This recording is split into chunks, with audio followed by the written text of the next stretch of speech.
Assalamualaikum warahmatullahi wabarakatuh. Pada kesempatan kali ini, saya akan mempresentasikan hasil kerja praktek saya tentang pembangunan gedung G Fakultas Ekonomi dan Bisnis Universitas Muhammadiyah Surakarta.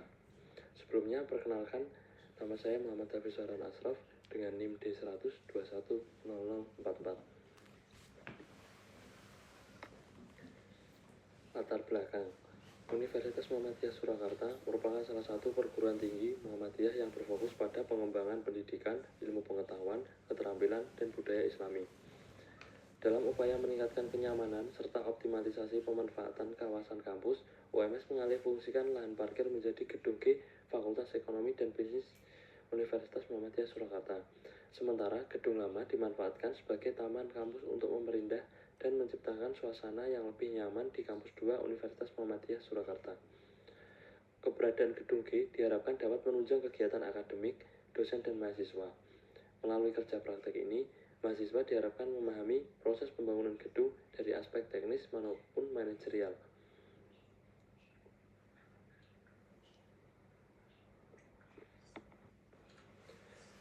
Tujuan dan manfaat. Tujuan pembangunan gedung G Fakultas Ekonomi Bisnis bertujuan untuk memperluas kapasitas kegiatan belajar mengajar, meningkatkan kualitas pembelajaran, serta menyediakan sarana dan prasarana kampus yang lebih representatif. Manfaat yang diperoleh antara lain meningkatnya kenyamanan mahasiswa, terciptanya suasana lingkungan kampus yang baru, serta tersedianya area taman yang lebih luas dan hijau. Proyek ini berlokasi di Jalan Ahmad Yani nomor 157, Pabelan, Kecamatan Kartasura, Kabupaten Sukoharjo. Sumber dana dalam proyek berasal dari Biro Administrasi Universitas dengan anggaran sebesar 160.950 juta. Proyek ini dilaksanakan selama kurang lebih 365 hari kalender dengan pemeliharaan 365 hari terhitung 1 Oktober 2024 sampai 1 Oktober 2025. Lingkup pekerjaan pada proyek ini yaitu pembersihan lokasi, pekerjaan suhu seperti pekerjaan borpel, pekerjaan pelkep, pekerjaan sluf, pekerjaan kolom, pekerjaan balok, pekerjaan plat lantai, dan tangga. Dalam pekerjaan struktur tersebut, terdapat pekerjaan galian dan pengoboran tanah, fabrikasi besi tulangan, pemasangan bagesting, pengocoran, pembongkaran bagesting, pengurukan, pekerjaan listrik, dan plumbing. Selanjutnya ada jenis struktur. Jenis struktur dalam pelaksanaan pekerjaan yaitu struktur bawah, ada substruktur, dan struktur atas ada aprastruktur. Struktur bawah atau substruktur terdiri dari borpel. Pada proyek pembangunan fondasi yang digunakan adalah jenis borpel dengan diameter 600 mm dengan mutu beton atau FC 25 MPa. Selanjutnya ada pelkep. Digunakan beberapa pelkep dengan ukuran bervariasi. Pertama, PC1 dengan dimensi pelkep 1200 x 1200 x 1200 mm dan PC2 dengan dimensi pelkep 1800 x 1800 x 1200 mm serta PC5 dengan dimensi pelkep 2600 x 2600 x 1200 mm. Selanjutnya ada T-beam. T-beam yang digunakan memiliki mutu beton yaitu FC 25 MPa.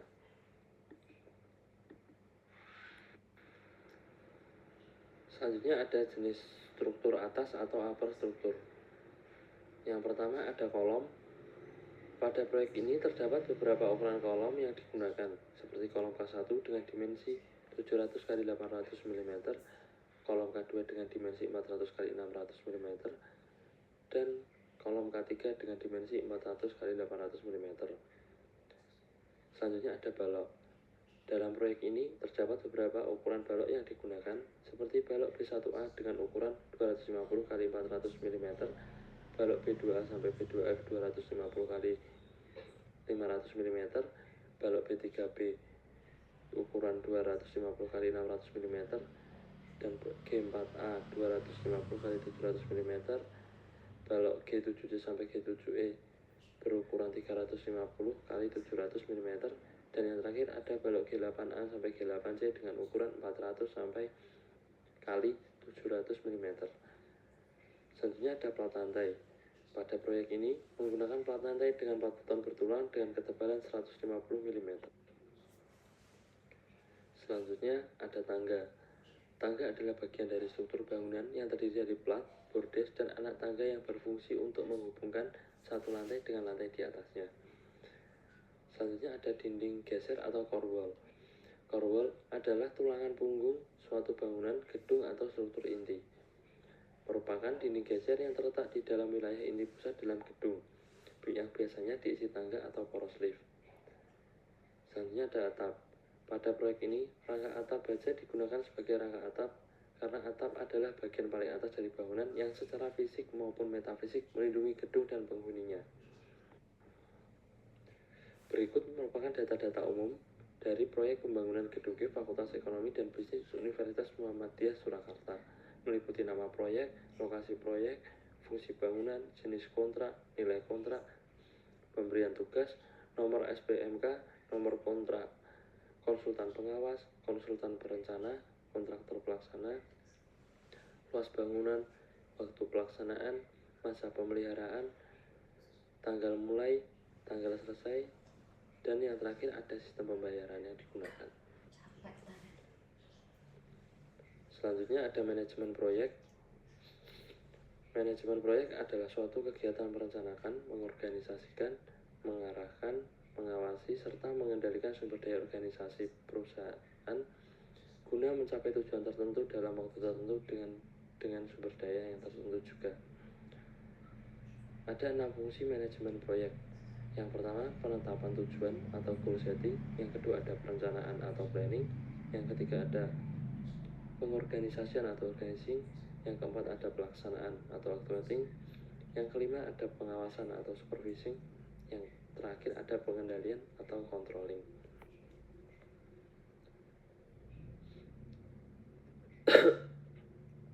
Unsur pengelola proyek pada proyek pembangunan gedung G Fakultas Ekonomi dan Bisnis Universitas Muhammadiyah Surakarta, yaitu dengan pemilik proyek atau owner Universitas Muhammadiyah Surakarta, konsultan perencanaan Biro Aset Universitas, konsultan pengawas dari Biro Aset Universitas, pelaksana proyek dari PT Rudi Persada Nusantara. Berikut adalah struktur organisasi proyek.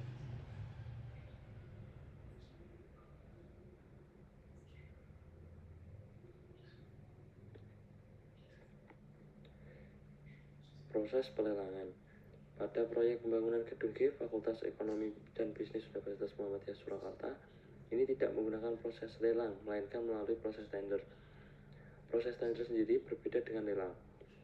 Di dalam pemerintahan, tender secara resmi diatur oleh Peraturan Presiden Nomor 12 Tahun 2021 tentang perubahan atas Peraturan Presiden Nomor 16 Tahun 2018 tentang pengadaan barang ataupun jasa pemerintah.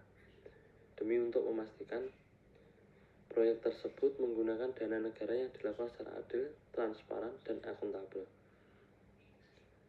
Pengendalian proyek. Pada proyek pembangunan gedung G Fakultas Ekonomi dan Bisnis Universitas Muhammadiyah Surakarta ada pengendalian biaya atau biasa disebut budget controlling. Yang kedua ada pengendalian mutu atau quality control. Yang ketiga ada pengendalian waktu atau time control.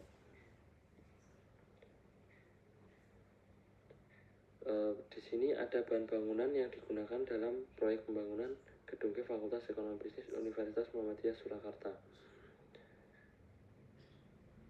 Meliputi besi tulangan, kawat bendrat, kayu, backcasting, beton ready mix, semen, pasir, dan pipa PVC dengan detail sebagai berikut.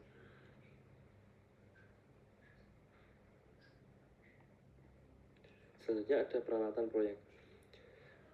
Di sini menggunakan peralatan yaitu ekskavator merek Komatsu dengan kapasitas sebesar 75 ton dengan dump truck merek Mitsubishi dengan kapasitas 6 meter kubik, mixer truk dari PT Triagan Harmat Perkasa dengan kapasitas 1 TM sebesar 6 meter kubik, menggunakan concrete pump dari PT Karya Beton Sudira dengan tipe concrete pump long boom.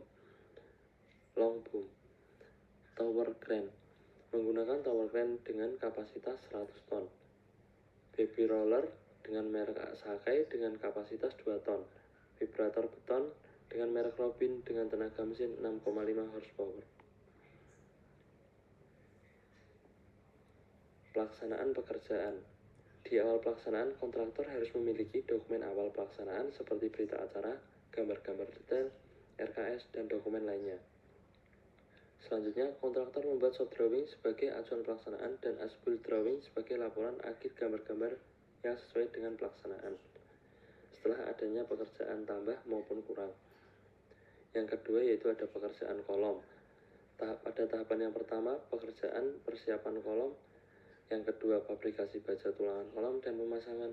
Yang ketiga, pemasangan tulangan. Yang keempat, fabrikasi backcasting kolom. Yang kelima, pengecoran kolom. Yang terakhir, yaitu pembongkaran backcasting. Selanjutnya ada pekerjaan balok dan plat lantai. Pada tahapan yang pertama yaitu pemasangan scaffolding, lalu pemasangan backcasting, kemudian pemasangan tulangan, keempat pemasangan beton decking, kelima pengecoran balok dan plat, keenam pelepasan backcasting, dan yang terakhir ada perbaikan beton apabila terdapat kerusakan. Selanjutnya ada pekerjaan tangga. Langkah yang pertama yaitu penentuan letak tangga, selanjutnya pekerjaan backcasting tangga, penulangan tangga, dan yang terakhir yaitu pengecoran tangga. Di dalam pembangunan proyek gedung G Fakultas Ekonomi Bisnis Universitas Muhammadiyah Surakarta, ada beberapa permasalahan yang terjadi, yaitu diantaranya pengawasan K3 yang kurang ketat, kurang menerapkan K3 seperti tidak menggunakan APD lengkap, dan tidak menggunakan pengaman saat pekerjaan yang membutuhkan keselamatan tinggi. Selanjutnya ada pekerjaan yang tidak sesuai dengan rencana. Dari action plan di samping, dapat dilihat bahwa dalam waktu yang telah berjalan 189 hari tersebut, terjadi deviasi atau penyimpangan sebesar 11,34% pada pekan ke-27.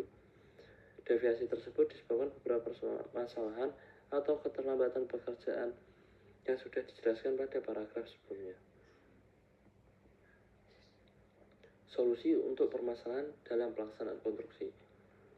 Upaya perbaikan proyek meliputi peningkatan penerapan sistem K3 dengan melibatkan ahli K3, sosialisasi yang baik, serta pemberian penghargaan kepada yang berprestasi dalam K3. Untuk mengatasi keterlambatan material, diperlukan pemilihan supplier dan pihak logistik yang lebih handal disertai evaluasi dan sanksi apabila perlu. Keterlambatan akibat kurangnya tenaga kerja yang kompeten diatasi dengan penggantian atau penambahan pekerja yang lebih mumpuni.